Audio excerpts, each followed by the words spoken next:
Емигранти, животът продължава. Емигранти и в собствена държава. Добре дошли в България. Там, където символът Съединението прави силата е азбучна истина. Там, където историята ни започва с притчата за единството, а от тогава повече от 1300 години ние все намираме как и за какво да бъдем разединени.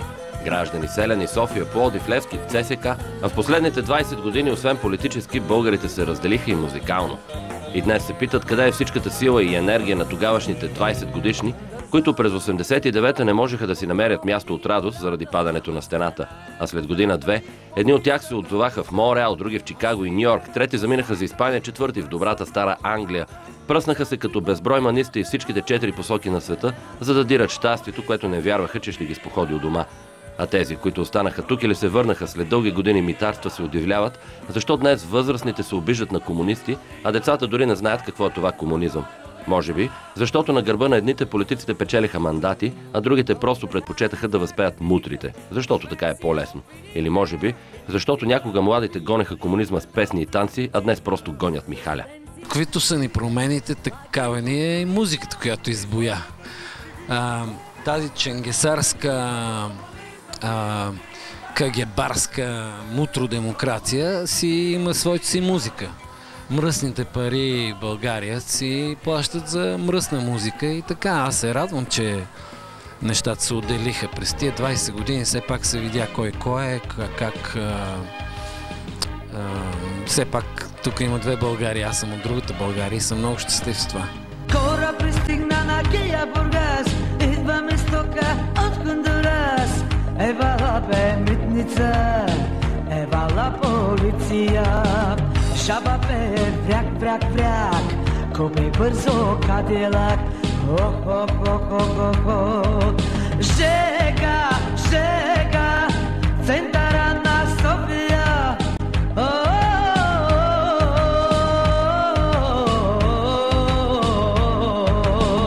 Не ме питай кой съм аз, ами колко имам вас.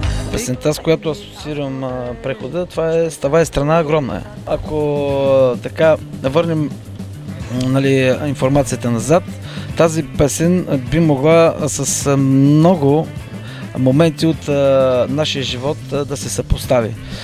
С много смяна на правителства, смяна на установки, смяна на играчи, смяна на лапачи, смяна на допедавци и много други неща, които са се случвали.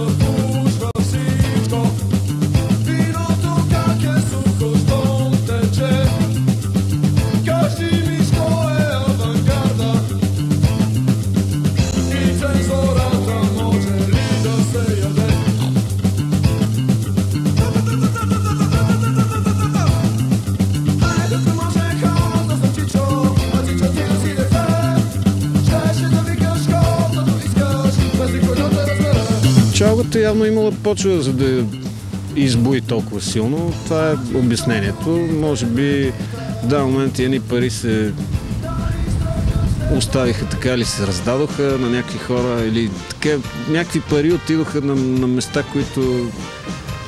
които определено не блестят с някаква мисъл и духовност и това е съвсем нормално да се случи. О, тигре, имаш ли пари? Имаш ли пари?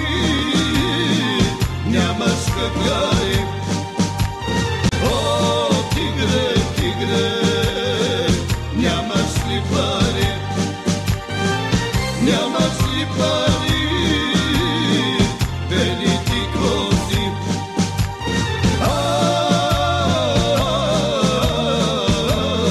Опала, хайде борци, дайте ви пари.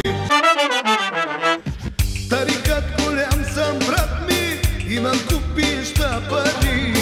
Чакам лятото горещо, за да ходя на море. маскалена да пия, вълните морски да ме галят и русимански покрай мен. Хората, какво им остава в крайна сметка, освен да хапват и да пиват. И така си мисля, че за това се наложиха и Тигре и Шопската салата, като и ние наистина силни хитове. Да не забравяме, че все пак и текстовете на тези песни мисля, че бяха много актуални. Те дори и в днешни дни са така силно актуални, защото знаем всичките, че парите и любовта определят нещата в живота и това какво се случва. Така че Тигре имаше пари и в днешно време, знаете, без пари си никой. На сън все стихийни бедствия, наяве яма след яма, а колко превозни средства, нито едно ни няма. А някъде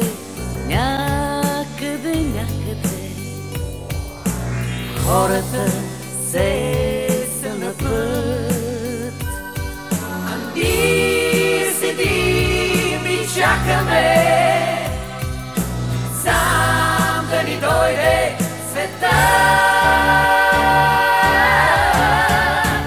Всеки един от нас, ако някой някога си го е мислил, го усетил, че далече това не е най-важното. Рекламите по улиците и така нататък.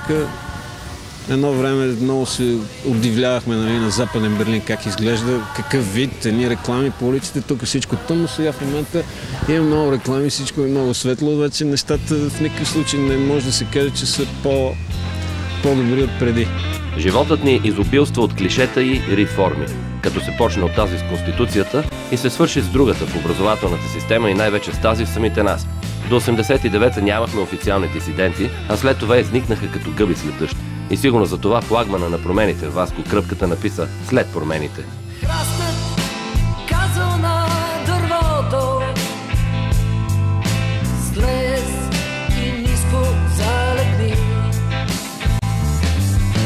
Виждаш, буря се задава тук до мен и ти се наведи. Ще преживеем дружно с тебе, братко. Ще се скътаем от вятъра студен. Ще оцелеем сладко, сладко, ден след ден. Неговете маги сменява, бил да напия този час. Доларите стават неговете не, аз се напия долари поне. Ами музиката на прехода е музиката на народа. На първо място тя е породена от това, което вълнува ежедневните нужди на народа. Ако има инфлация, за инфлация се пееше. Ако няма любов или липса на любов, защото инфлацията я е огризкала, се пее точно за липсата на чувства в обикновените отношения между хората. Така че музиката на прехода е музиката на народа.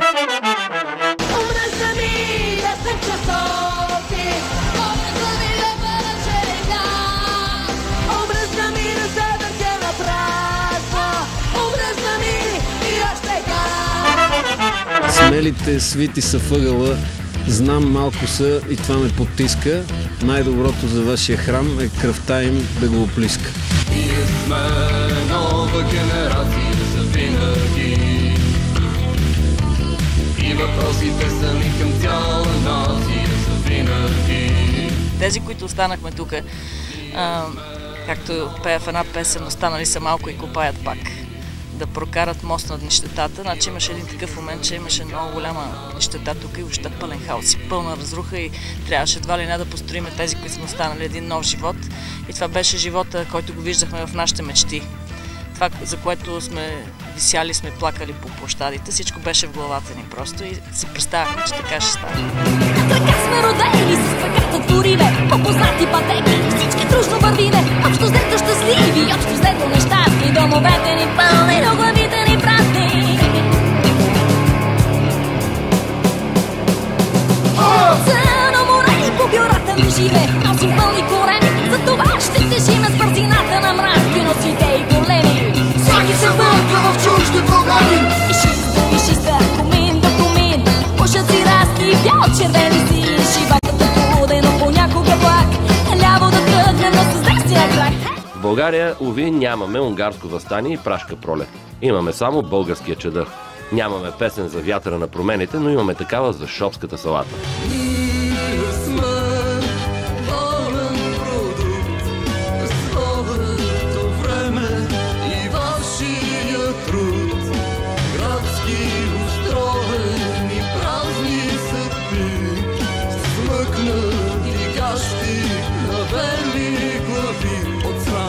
Изобщо, докъде се простира погледа ни и какво всъщност виждаме?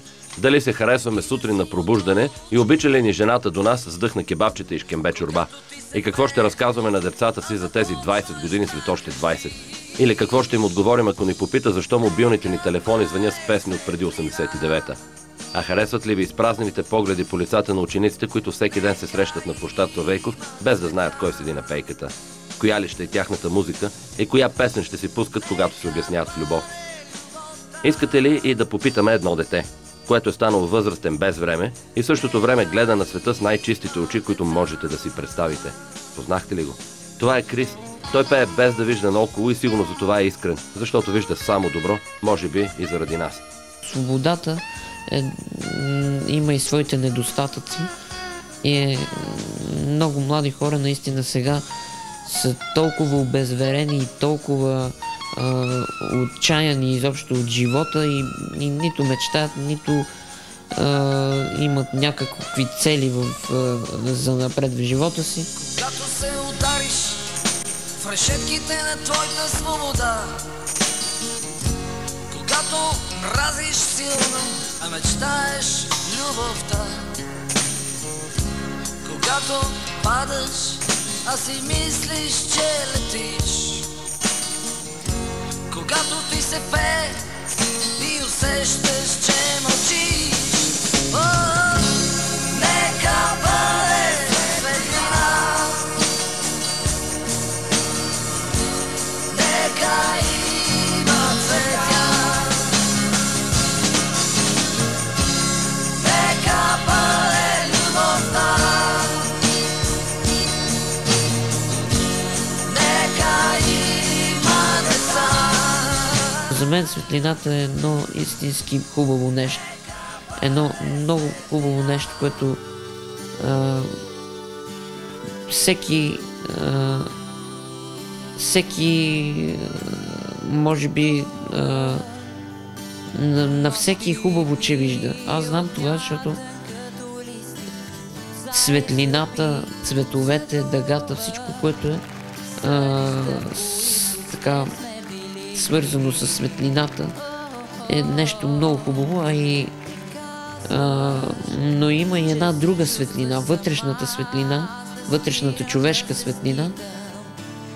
Тя е малко по-необяснима, но аз се усещам. Аз не усещам онази светлина, която всички други виждат. Аз усещам онази душевна светлина у хората. И се надявам занапред да има много хора, чието души да излъчват тази светлина.